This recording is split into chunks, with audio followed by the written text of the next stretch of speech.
Today, chess kids, we have 1, 2, 3, 4, 5, 6, 7, 8, 9, 10 different opening traps Black might try against you. But more importantly, how are we going to stop them? That's right, we're not going to slip on the banana peel today. So let's get going. Let's take a look here. If you are white and you play the King's Gambit, first of all, I wouldn't recommend it because it opens up your king. However, what is the trap that Black could play? Well, instead of taking this pawn, Black might try bishop to c5. And here is the trap that you want to avoid. If you play pawn takes pawn, thinking that you're winning a pawn instead of gambiting a pawn, well, now this diagonal comes back to hurt you because queen to h4 check. And, well, sad news, chess kids, you are already lost because you have two legal moves. And if you play g3, the queen will take this pawn, and no matter how you get out of check, you are going to lose your rook on, sadly, the fifth move of the game. But wait, there's more. But it's worse. If we go back to this position after queen h4 check, your only other legal move was to play king e2, and then super sad face queen takes pawn is actually checkmate, shakmur, as they say. Your king is not surviving, and you're wishing you'd watched my video before playing this game. Now, in each of our examples today, we're going to take a look at how do you stop the trap. Well, first of all, you could not play the King's Gambit, but if you insist and you play the King's Gambit and your opponent plays bishop c5, it's actually really simple. Just play knight f3, guarding that square so the queen can never check you. Now, Black might play some sort of move like d6. I'm still going to advise you not to go after the pawn, because if you take and the pawn takes and you fall into the secondary version of the exact same trap, queen check, and well, you've actually got all the problems that you had just a minute ago. So if we go back after d6, we are again not going to take. My advice to you is to shut down this bishop's diagonal so you'll one day be able to castle. And the right move is c3, and you're going to hope to play the move d4, block that bishop, and get your king to safety. Okay, number 2. We're actually going to divide things up because we're all about being inclusive here at ChessKid. We're going to look at 5 e4 openings and 5 d4. So if you're a d4 player, stay tuned. And in fact, every kid can learn a little bit of something no matter what opening you play. This, of course, is the oldest opening in chess, or at least I think it is. Do we have any historians out there? This is called the Ruy Lopez, and he was a Spanish monk a long time ago, so we sometimes call the Spanish. In this position, the most popular move is a6. Let's go ahead and play it on the board. Now, you can take the knight, but most commonly, the bishop saves itself. Now is when it gets a little bit weird. Black most commonly brings the knight out, but what if Black plays the move pawn to d6, bringing himself into a pin? Black is saying, here, kitty kitty. Black is tempting you to go after the pinned piece and play the move d4. Now, this move by itself is not actually a blunder, but you're getting really close to falling into it. Black now most commonly plays the move pawn to b5. And of course, your bishop has to go back to the square b3. Here's the trap. Black will now take this pawn with something. Let's just say the knight, okay? Then when you take, and then the pawn takes, you better not take that pawn back. In fact, you basically are playing a pawn sacrifice in this position because I'm telling you not to take this pawn. You should probably play c3, and even though you'll be down a pawn, you're getting very, very quick development, and as we say, you have compensation. Okay, now if you don't like giving away a pawn, we'll get back to that in a minute, but what you're really wanting to know is, Fun Master Mike, why can my queen not take the pawn? I've been waiting for you to tell me. Well, your patience is about to be rewarded if you take the pawn. The unfortunate placement of this bishop sets in motion what we call the Noah's Ark trap. And we're not saving you from a flood. We are winning your bishop because after pawn to c5, no matter where your queen moves, we're going to play pawn c4 on the next turn and trap your bishop. Now, you can try to fight with this move queen to d5, which actually almost looks like white's winning because there's a double attack on f7, and if I move my queen and I hover her there, that's a checkmate, and also the rook is in danger. But Black has this miracle move bishop e6, stopping checkmate, discover defense of the rook, and even if you give check, now my bishop drops back, and even if you reinvent the battery leading to the checkmate, now Black's rook is defended, and Black does have time to trap your bishop. That's not going to work out. So How do we avoid this trap? Well, we need to go all the way back to the position after d6. In this position, just don't play d4. Or if you do, just recognize you are sacrificing a pawn. You can pretty much play anything else, but if you're a re-Lopez player, you probably know about this move c3 followed by d4, which makes a lot of sense because your pawn backs up your center pawn, and your bishop now will never get trapped because it can always go back to b3 or c2 if it needs to in an emergency, and this is the safest way to avoid that trap. Okay, we've done un deux. Now it's time for trois. It is the third trap to avoid as white. Okay, this time I am speaking to you if you play the Italian game. If your bishop stops on c4 instead of d5, which is just as good of an opening. Now, black can play knight f6. It's called the two knights defense.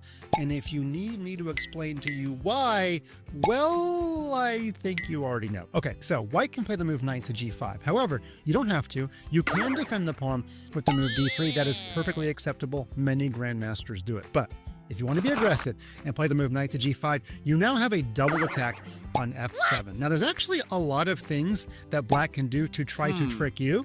We've maybe looked at knight takes e4 in a previous video, but today, let's look at a different trap. Black can play the move pawn to d5, which is actually probably the best move. Now, you should take this, and black doesn't usually take back because all kinds of shenanigans ensue after knight takes f7. That's a whole different ball of wax, and we're not doing balls of wax today. We are doing chess.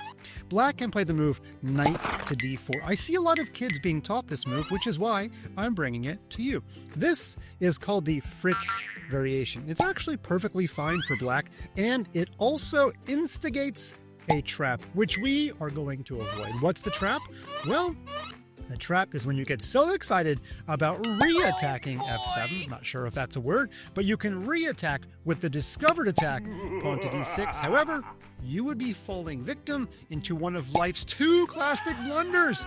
The other being watching ChessKid YouTube videos all day. No, just kidding. That's not a blunder. That just keeps Fun Master Mike in business. But do not play d6 anymore, okay? If you play d6, the queen will take. And it looks like black is falling into your trap. Knight takes f7. Thank you very much. I'm threatening your queen. I'm threatening your rook. But then the queen slides sideways. She's so deceptive. Your bishop's in danger, but if you chomp down on this rook, your bishop won't even be captured. The queen will take this pawn. Who saw that coming? There's only one way to save the rook. You've got to go to f1. Then the queen runs back to e4 check. Uh-oh. If you block with your queen, you lose your queen. But your only other move is to block with your bishop.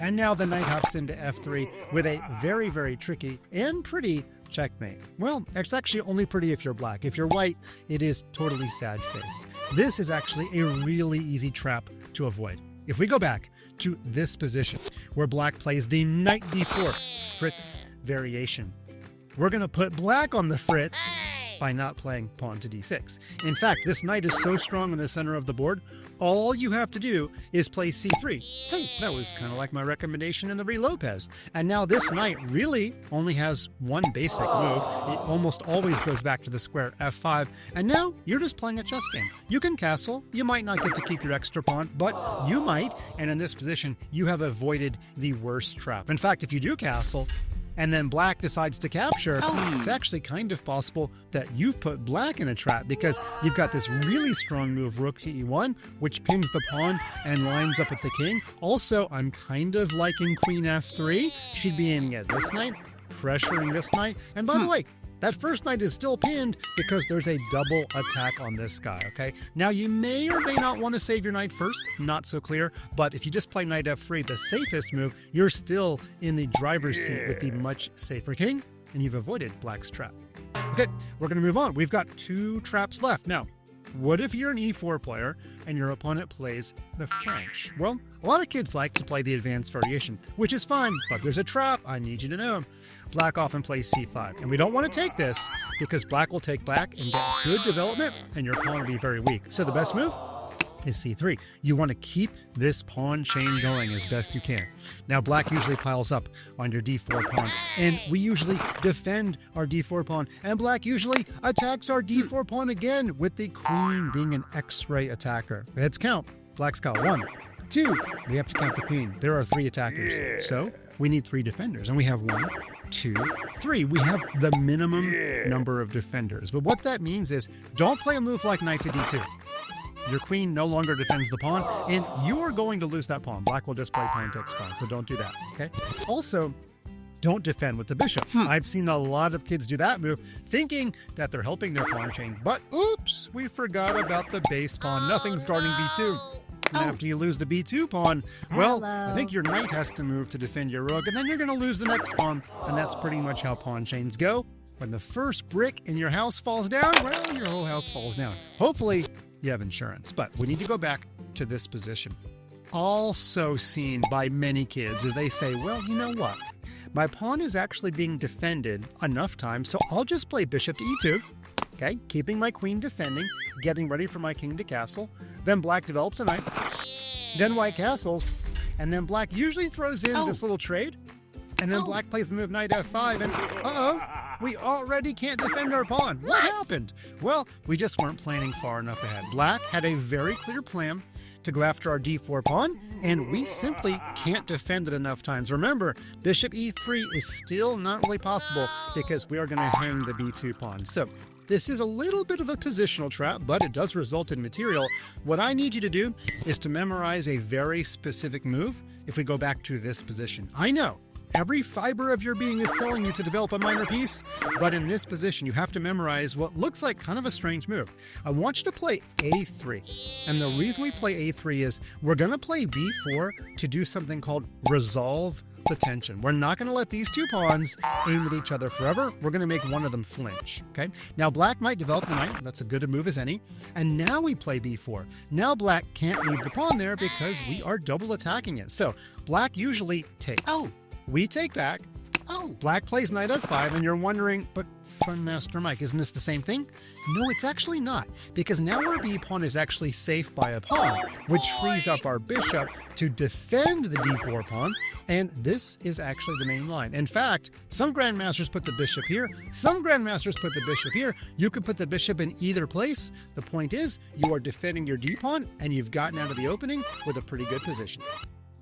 Our final e4 move is, well, what happens if our opponent plays the Sicilian? There are so many traps in the Sicilian, so many that we actually did a whole ChessKid video on it on the ChessKid website. But let me just bring you one that did not make it to showtime on the ChessKid website. Okay, so if you play knight f3, which is the most common move, black might play e6, and after d4 takes, black might play a6, which is called the Khan variation. Can you believe it?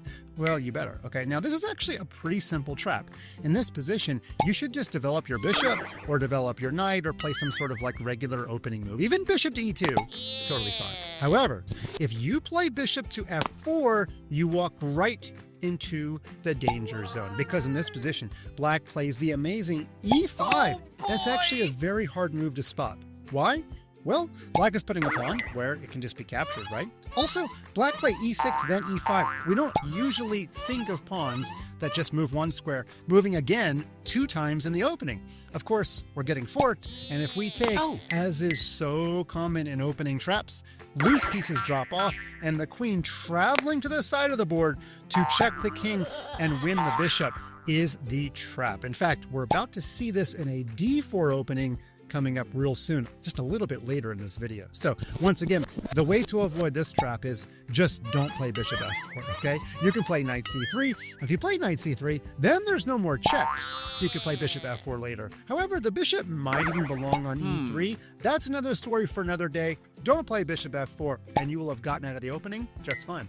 Okay, we're on the downhill leg of the video. Now it's time to entertain our d4 players. And by the way, even if you're not a d4 player, well, you can still learn some traps as black. So don't turn your screen upside down, but just imagine you're black. And by the way, if you're a d4 player, well, you should pay extra close attention. Okay, the most common way to play against d4, d5 is, of course, c4. That is the Queen's Gambit. Hey, that would be a great name for a TV show. Oh, somebody already took it? Okay, I'll go back to YouTube. Now, black can play c6. That's called the Slav defense. Knight c3. Knight f6, and the best move is knight to the square f3. That's actually what I'd recommend you playing. However, Bishop to g5 is a move that some kids like, thinking that, hey, if we win this knight, or if we at least trade for the knight, then this pawn gets a lot weaker. I actually can't argue with that logic. But what I can argue with is that knight's not going to stay there. Knight to e4 is a very good and a very trappy move by black. Now, this knight is pretty strong in the middle of the board, so white usually gets rid of it. And then, when black takes back, I actually have a bit of a funny story about this position. I have shown this chess position to probably 30 or 40 or 100 students over the course of my very long teaching career. And I think every single one has suggested in this position that white play e3. Because the knight can't go to the happy square, so they figure, why not get the bishop out? Well, guess what, chess kids? e3 is actually the losing move. That's what makes this trap so deceptive for black. Remember how loose pieces drop off? Remember how I gave you foreshadowing about 2 minutes ago? Queen a5 check is still the winning move. Queen checks the king, queen threatens the bishop, and wah, wah, wah. Because white played e3, the bishop can't go backward to block because, newsflash, bishops don't jump over things. White now loses a piece in the opening. So, I've got 2 ways to avoid this trap. Number 1, in this position, just don't play e3. For example, queen to d2 on the first move to prevent the checks. Then the move e3 on the next move is totally fine. Again, not e3 in this position. Queen d2 first, e3 second. You can even play a move like g3 and bishop to g2. Remember, if you play g3 and you get checked, now in this position, your bishop can retreat. You can actually even play queen to d2, which would also work. But my other advice is, if we go back to this position, you could just play knight f3 and not play the bishop to g5 line. That would also work. Okay, if you're a d4 player and your opponent plays e5, well, I can't even believe I'm saying this, but I sometimes go in the ChessKid live server, where I hope you are practicing playing against other kids, and I see so many kids playing this trap as black. I don't know who you are, chess teachers of the world, teaching this gambit, but it's gotten pretty popular. It's called the England gambit. I would like this opening to never be trapped into again. Black is offering a pawn on move 1. Many of you know this opening, but it does never hurt to look at it again. If you take this pawn, which is okay, black plays knight c6, and if you try to keep your pawn with knight f3, so far, white's doing fine, then black plays queen e7, double attacking the pawn.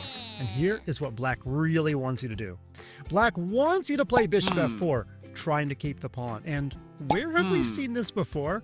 A bishop that is loose and a queen checking? Yeah, we've seen this a lot. Now, maybe you're thinking, oh, but Fun Master Mike, this is not so bad for white, because white can play queen d2 to defend the bishop, or the bishop can run back to d2. Well, let's look at both of those moves. If white plays queen to d2, now black will go to his third plan of attack, not the king, not the bishop, but the queen will come down and take the pawn, and this rook is trapped. And if you play queen c3, thinking that you're making an X-ray defense, well, you are, but I'm going to play bishop to f4 and pin your queen to your king. And actually, you are losing your queen already on move number 6. If we go back to this position, what if we block with the bishop?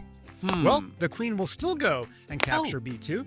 The rook is still in big trouble, and if you play bishop to c3, I will still play bishop to b4, which double attacks your bishop. It also pins your bishop. Queen takes rook is actually playable now. Your bishop would not be able to take because it's check. I know that's a little bit of a brain bender, but trust me, the bishop's in danger and so is the rook. Now, queen to d2 almost saves everything. Now the bishop's not pinned and it is guarded, but after bishop takes, queen takes to defend the rook, and then queen c1 checkmate. And all of those coaches out there in the world teaching the England gambit have, well, I don't know, they've gotten a pay raise because they've had their student win in 8 moves. But we're not going to allow that. Oh no, we're not going to lose in 8 moves. That is my promise to you after watching this video. If we go back to the beginning and we take this pawn and black attacks it and we guard it and black plays queen to e7, my advice is rather simple. Do not try to play bishop f4 to keep the pawn. I'm actually going to give you 2 options in this position. The safest option is just play knight c3. Don't even try to keep the extra pawn. Just get a lead in development and enjoy the fact that you are basically up in development because black's queen is blocking in his development, and knight to d5 might come, which would fork the queen and the pawn. So white is totally fine in this position. However, if you really want to keep your pawn, you can play queen to d5 and defend the pawn and not fall into all of those tricks. Now, you are developing your queen a little bit early, but queen to d5 also gets the Fun Master Mike seal of approval. The important thing is you did not get mated in 8 moves because you're a smart kid. You watch my YouTube videos. Okay, speaking of 8, we are on to position number 8. And this is the King's Indian Defense, my personal favorite. So I know all the traps as black. Unfortunately, I also know how white can avoid them. Okay, here in this position, white usually plays e4. And black plays d6 to prevent that pawn from coming forward any further. White plays knight f3, black castles bishop to e2, and I've been in this position about 1,000 times, okay? Now here is, if you want to call it a trap for black, we'll call it a trap. Black can play e5, which looks impossible because this pawn is being attacked twice, and it's only being defended once. Black is playing a good move, first and foremost, but also setting a small little trap. If you take this pawn, which is okay, and then black takes, and then you trade queens, which is still actually okay, and the rook takes, and then you decide to grab this pawn. This is the beginning of your downfall. Black has a really cool way to recover the pawn. Black is going to make a discovered attack on your knight. He's going to move his knight. He's going to sacrifice his knight for a pawn, which wins the pawn back. Now, you're still not much worse in this position if you play knight takes knight, because after bishop takes, I would say that black is only slightly better in this position, okay? However, what you might think of doing is doing a desperado with your knight. After all, if you take this knight, you're going to lose your knight back. So Fun Master Mike has sometimes taught you to sacrifice this knight for something. Because if you do, then, well, whatever you get is kind of like found money, right? So knight takes f7 with the idea that if black takes back, you will get your piece back and you've won a pawn. But black has this really cool move in this position. Black trades the super strong bishop for the knight because it's with check and it removes black's knight's attacker. That's kind of a mouthful. But when white takes back, then black takes, and I know there's a little bit of wizardry, a little bit of sorcery, but what's not so crazy is just count the material. Black has 1, 2, 3 minor pieces. White only has 1, 2. 3 is better than 2 the last time I checked. So now it's time we prepare the antidote. We are not going to fall into this trap. We're going to go all the way back to the position where black supposedly offers us this pawn with e5. Now, there actually is a line where you do capture, you just don't capture a second time, so that's one option. Another option is to push the pawn, just resolve the tension. Another option is to play the move bishop to e3 to defend, and in fact, you can even castle in this position. So I'm going to tell you that almost any other reasonable move than taking twice on e5 is acceptable. Just remember about the strength of this bishop in the King's Indian, and watch out for that bishop sometimes coming to life, and you'll be doing just fine.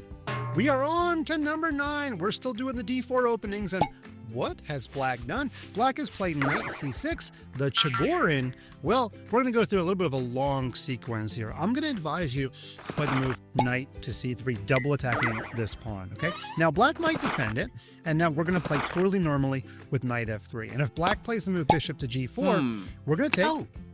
Black's going to take, and then we get the snowplow, pawn to e4, thank you very much. And if black takes our knight, he's actually strengthening our center, because pawn takes knight supports our pawn, and we are very happy in this position with the white pieces. So if we go back, this knight is probably going to move somewhere. Let's put this knight on b6, and now the snowplow is going to get moving and grooving right away with the move d5.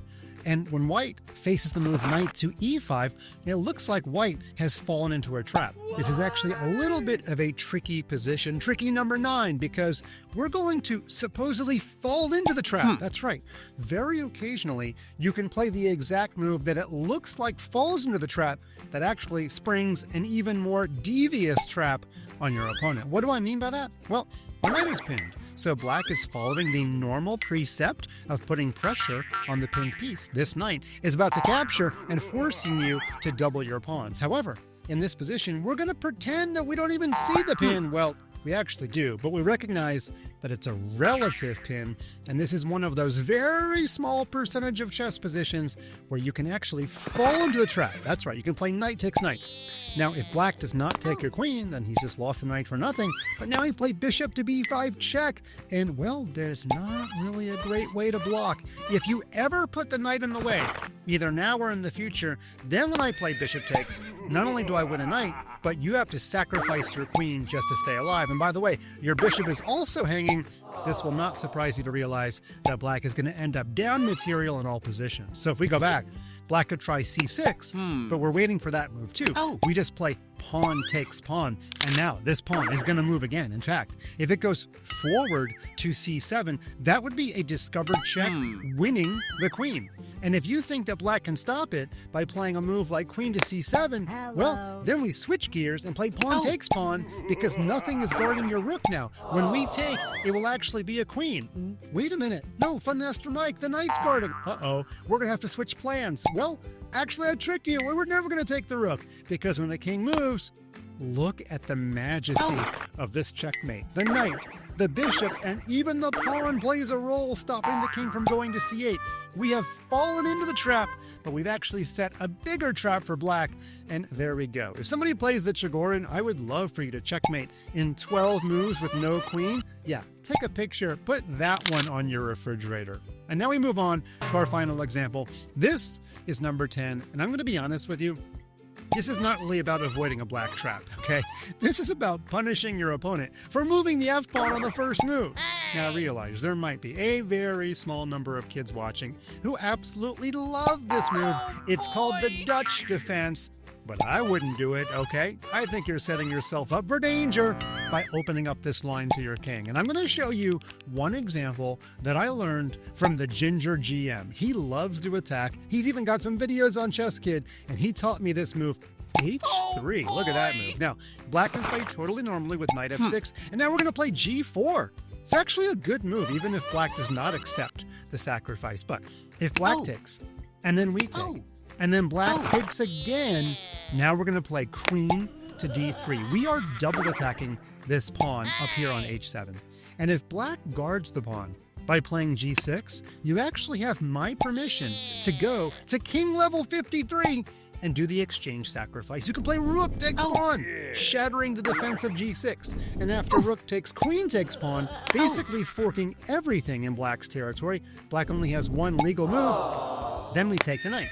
Now in this position, we have a knight and a pawn in compensation for the rook, but more importantly, black has no development, and we're just going to hop our knight to f3, put our queen back on the diagonal, and play a move like knight e5, and black is doing much, much worse in this position. Now, if we go back to the queen d3 move, black might try knight f6 to defend, and now we get to play the most gingeriest move of all time. Jean Jambra coming up, rook takes pawn. Look at this move.